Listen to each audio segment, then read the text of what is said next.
कहता है अर्जुन है मेरा शत्रु किंतु वह सर्प नहीं नर ही तो है, संघर्ष सनातन नहीं शत्रुता इस जीवन भर ही तो। ये जो फ्रेज यूज किया जाता है everything is fair in love and war, ये फ्रेज तो इंग्लिश का है और इसकी हिंदी क्या है? जंग और इश्क में सब कुछ जायज है। जंग इश्क जायज तीनों फारसी के शब्द हैं।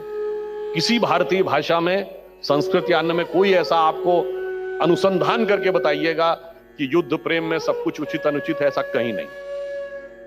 क्योंकि हमारे यहां प्रेम एक त्याग का प्रतीक है और युद्ध का एक धर्म है।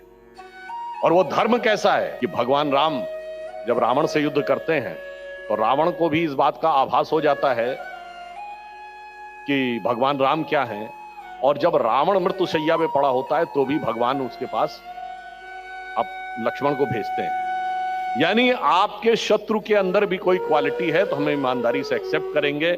और हम उस समय ना उसका एनेक्सेशन किया उन्होंने, ना अपना कोई डिप्टी बैठाया यानी सब्जुगेशन किया, ना कोई ट्रीटी साइन कराई, ना डोमिनेशन किया।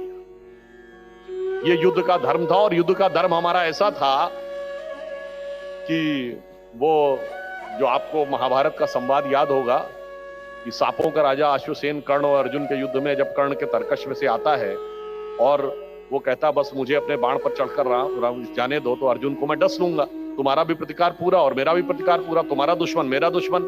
तो कहता नहीं, उन्होंने कहा कि ये मुझे नहीं स्वीकार है क्योंकि मैं धर्म के आधार पर ही युद्ध कर रहा हूं, नैतिकता के आधार पर ही।